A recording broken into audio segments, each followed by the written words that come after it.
Mylimieji, mano vardas Algimantas, sakau tiems, kurie žiūri YouTube, aš ruošiu dvasinius mokytojus visai planetai, pradėjęs nuo Lietuvos, sakau dvasinius mokymus lietuviškai gyvojoje šventovėje per gyvasias pamaldas, vienintelėje pasaulyje gyvojoje šventovėje, kurioje nėra nei vieno ritualo, tik širdies atverimas pačiam kūrėjai.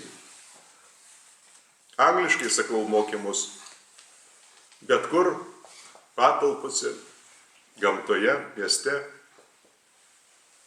Ir dabar vyksta gyvusios pamaldos. Ir šitą lietuvišką mokymą aš sakau čia.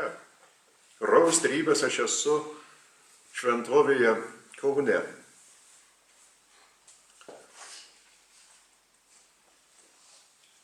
Man labai dabar patinka žiūrėti per YouTube 2014 metais parengtus įrašus, Violetos įrašus, kurie iš tikrųjų primena beveik 10 metų praeitį. Ir tie mokymai labai dažnai sujaudina mane.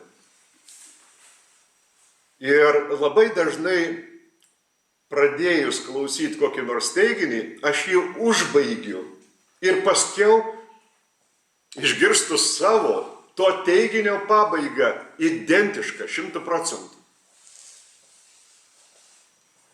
Praėjo beveik 10 metų. Teiginiai nesikeičia. Dvasiniai teiginiai yra amžini.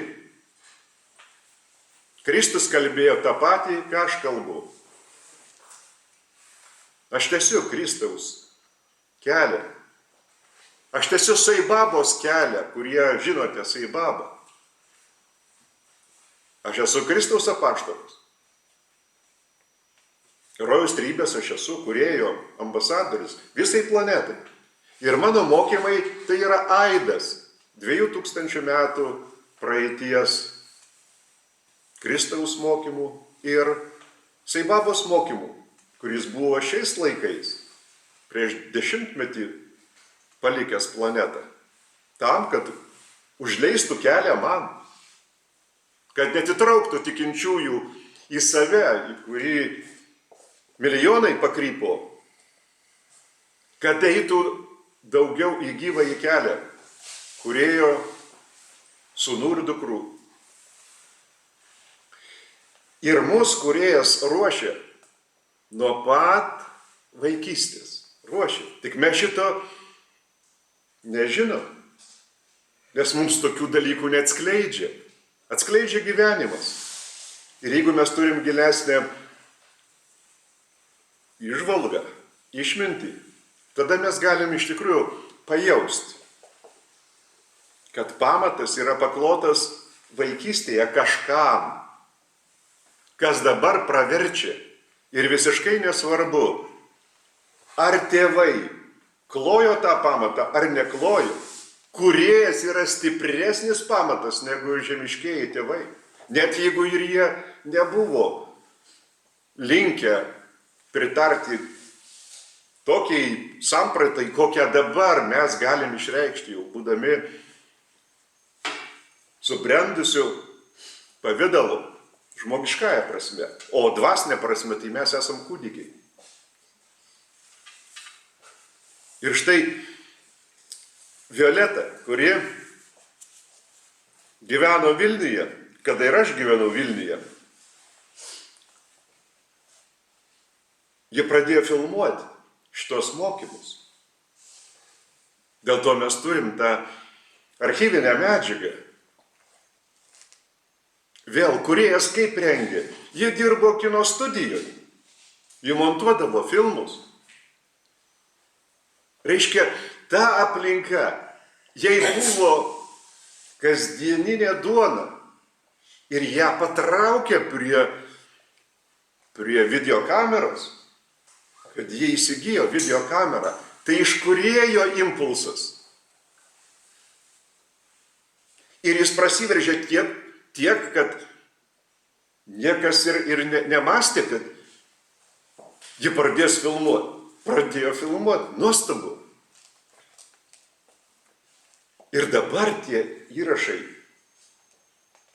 yra kaip aukso fondas.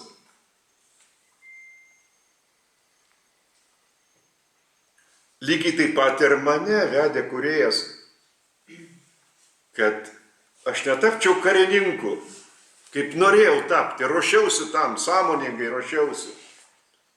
Ir rusų kalbą mokiausi visus vidurinės mokyklos dalykus savarankiškai, dienoraštį vedžiau, rusiškus laikraščius susiprenumeruodavau, gyvenau Utenoj, kur nėra ten, kur rusiškai šnekėti su žmonėm. Tie vietiniai rusai lietuviškai visi šnekėdavo. Pakreipė kūrėjas taip, kad susiejo mane su televizija ir dar su užsienio televizijų filmavimo grupėmis. Kad kamera būtų man draugas, nekeltų įtampą, bet tai būtų natūrali aplinka. Ir štai dabar yra tie mokymai YouTube'ui. Štai tas po kropelytę rengimas, atrodo, jisai nėra rengimas. Jis yra rengimas ir labai nuoseklus rengimas. Vieni tam padeda, kiti priešingai trukdo. Violeta dabar turi gyventi Ukmergėj. Aš turiu gyventi Kaune. Bankai iš jos atėmė naują butą ir pražudė jos vyrą. Žemiškąja prasme pražudė. Jis niekur nežuvo, jis bus prikeltas. Bet būtent dėl bankų viešpatavimo, godumo nepasotinamo, bankas atėmė iš jų naują butą. Ir jie liko be pastogės, bet jie vis tiek filmavo. Charakterį grūdino, jie nepasimetė. Visiems tiem bankininkams, kurie priėmė tokį sprendimą, atimti iš jų butą, jiems reikės atsakyti. Po prisikėlimo iš kiekvieno pareikalauta bus. Už tuos sprendimus, kurie turi milžiniškos įtakos kitų gyvenimui, už tuos sprendimus reikės atsakyti. Ne vienas neišvengs atsakomybės. Ir štai mes esame šitame gyvajame kelyje, urantai, kad mes galėtume dorai pažiūrėti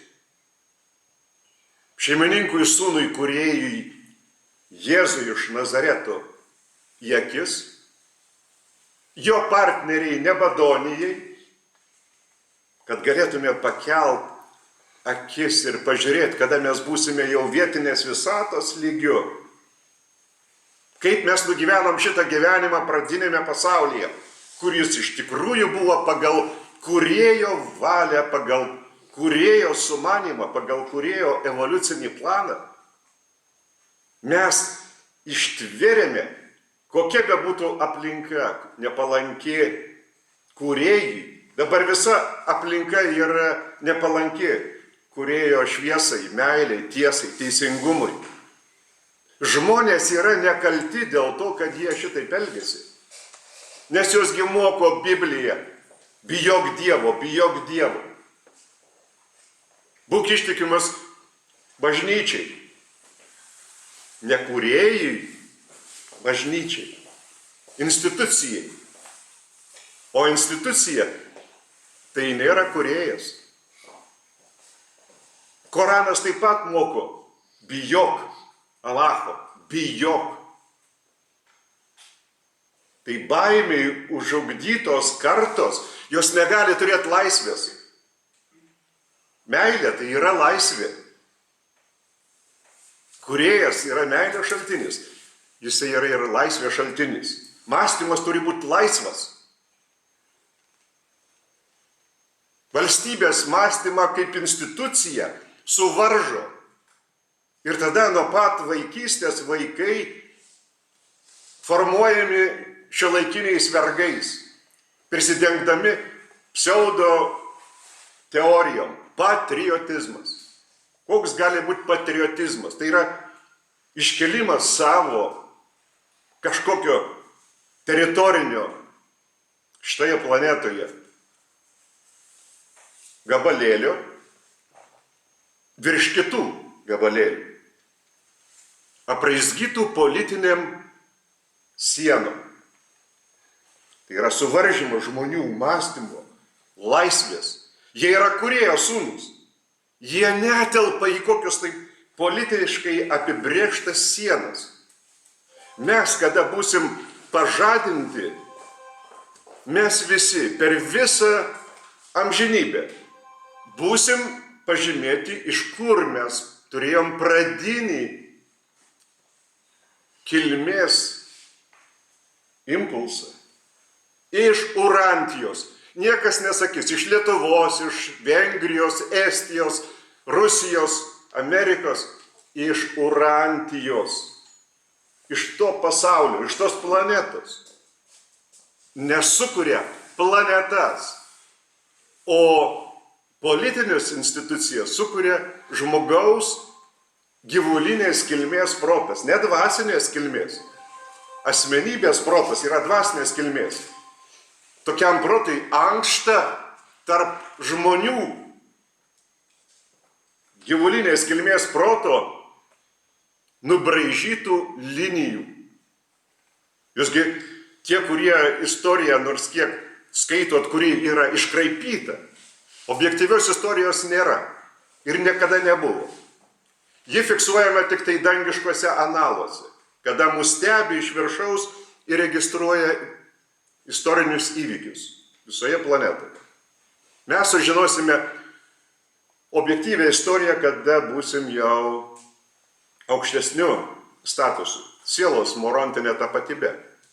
Tai štai, jūsgi net ir iš tų šaltinių, kurie mums prieinami, žinot, kaip mostelio ranką Stalinas per žemėlapį ir atidavė Lietuvą iš Vokietijos priklausomybės į Rusijos priklausomybę 39 metais Molotovo-Ribbentropo pakto slaptų protokolų išraiška. Perbraukė mostų žemėlapyje ir paskiau tą padarė tose politinėse sienose. Realiai. Tai štai mes dabar, būdami palikuonys palikuonių, iš tų praėjusių laikų nuo Gedimino, nuo ten Jogailos, Vytauto, Vykinto, Algimanto ir taip toliau. Algimanto. Sudavijos kunigaikščio. Tai štai, tų laikų palikuonys, ainiai, mes turim tokį mąstymą, suvaržytą. Visą laiką mąstymas buvo suvaržytas. Varžė ir tie kunigaikščiai, varžė tie, kurie buvo aukščiau valdžioje. Šiandien mus varžo tos politinės sienos. Ir tik tai atsirėmus į kūrėją mes pranokstam tai, ką kuria gyvulinės kilmės pseudopolitikų protas. Mes išsilaisvinam Kristaus dėka, jis kaip išlaisvintojas atėjo, jis atnešė tėvo sampratą. Ir pagonys, ir judėjai yra tokie pat mylimi kūrėjo vaikai. Ir moteris tiek pat mylimos, kiek ir vyrai. Dėl to jis ir turėjo moterų evangelininkių korpusą įsteigęs. Kai moteris negalėjo net užkalbinti vyro viešai, jis jas padarė dvasinėmis mokytojomis. Įsivaizduokit, kiek jis išaukštino tą nužemintą, atseit menkesnę lytį. O šiandien kas pavirto iš tų moterų, į ką jos pavirto? Vyrai tai aišku, jie kaip beždžionės, ką iš jų norėtų. Bet moteris, kurios turi puoselėti grožį, eleganciją, subtilumą, į ką jos pavirti? Tatuiruotėm visom pasipuošė. Išdarkė kūrėjo sumanytą švarų tyrą kūną. Reiškia, viduje yra netyra, viduje yra purvas. Neišvalius vidaus negali išvalyti ir išorės. Ir tada tokius labai lengva paveikti įvairiom pseudo pandemijom, pseudo skiepais, pseudo karais. Ukrainoje čia, Rusijai, pseudo čia karas sumastytas tam, kad jūs laikyti visus vergus baimėje ir kišti pinigus į tą milžinišką karo mašiną, kurioje tarpsta tik tai tie, kurie gamina ginklus. Jie tarpsta jūsų ašarų, o kiti dar paukoja savo fizinę gyvybę.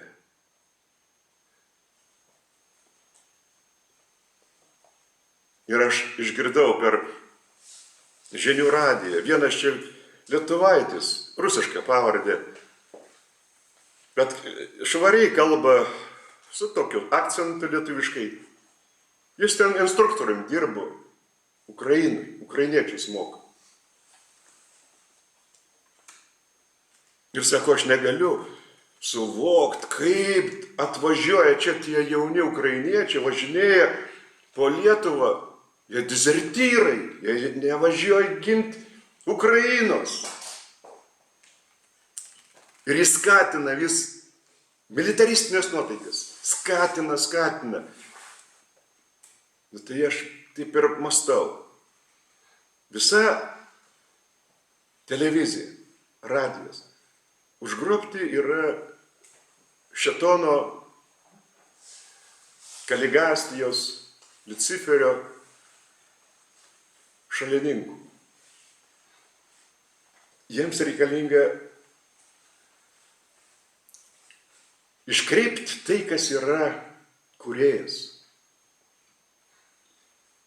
Net jeigu yra čia katalikiška, ta ritualinė visuomenė, švęst, štai kitą savaitgalį Velyką švęst. Bėgs į bažnyčią. O kur Kristus, gyvasis Kristus, jų širdyje? O Kristusgi mokė, mylėkite net ir priešus, kaip mylėjau jūs aš. Tai kodėlgi jūs tada propaguojat karą? Jeigu jūs į bažnyčią lekiat ir paskiau čiumpat šautuvą ir žudot kitą. Kaip jūs galit žudyti kitą? Geriau patys žukit, bet nekelkit kitam pavojaus. Leiskit, jeigu jūs nušauna, bet jūs nešaukit. Nes jūs turėsit amžiną gyvenimą. Jūs nebūsit atsakingi, kad atimėt nors vienam gyvybę, nes ne jūs suteikėt gyvybę. Jūs negalite atimti kitam gyvybės, nes tik kūną galit nužudyti. Bet siela, dvasia, tai yra kūrėjo dovana, asmenybė. Jūs jos negalit sunaikinti. Ir ateis akimirka, kad jūs tą, kurį nužudėte, fizinę išraišką, po prisikėlimo sutiksite gyvą, realų, tikrą ir jūsų paklaus.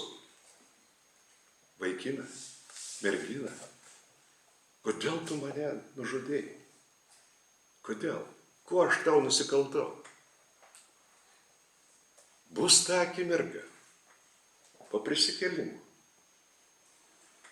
Todėl jūs turėt turėti įžvalgą, kokį jūs atliekate veiksmą, prieš tai apsisprendę jį atlikti sąmoningai, nes jūsų visi veiksmai yra stebimi, įregistruojami ir minties derintojų, angelų registruotojų, yra tokia kategorija angelų, registruojanti mūsų veiksmus, mums aplinkybės sudėliojanti, bet tos aplinkybės visuomet leidžia priimti sprendimą, kūrėjo valios vykdymo linkme, o ne prieš kūrėjo valią.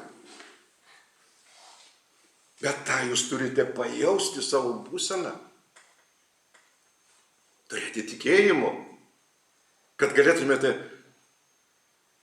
tomis aplinkybėmis išlikti kaip kūrėjo sūnus arba dukra.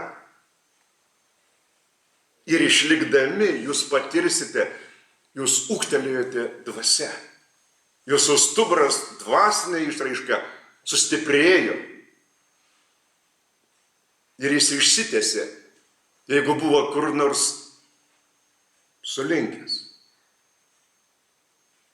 Evoliucija tai yra žengimas tik į viršų, vektoriumi, palaipsniui, po žingsnelį, bet į viršų. Jeigu krypti į šoną, reiškia jau degradavimas, statikos nėra, sustojimo nėra. Yra arba pirmin, arba smukimas, degradavimas. O tada ir darbas, bet kokioj sferoj, degraduoja dvasinė prasme, degraduosite ir materialia prasme. Dėl to šiandien ir degraduoja žmonija. Ir be gyvojo kelio nėra alternatyvos. Nėra. Kūrėjas tam nesumanė dviejų bėgių kelio, kad galėtumėt eiti lygiai grečiai. Šitas lengvesnis, bet irgi kūrėjo kelias, šitas sunkesnis, bet arčiau kūrėjo veda. Ne. Yra vieni bėgiai. Evoliucija. Jūs einate tais gyvaisiais žingsniais arba rytatės į bedugnę, į tamsą. Nėra kito kelio. Ir laimiai, kad nėra kito.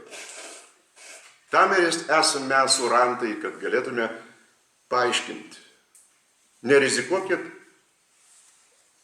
savo ateitimi ir kitų kartų ateitimi. Amen.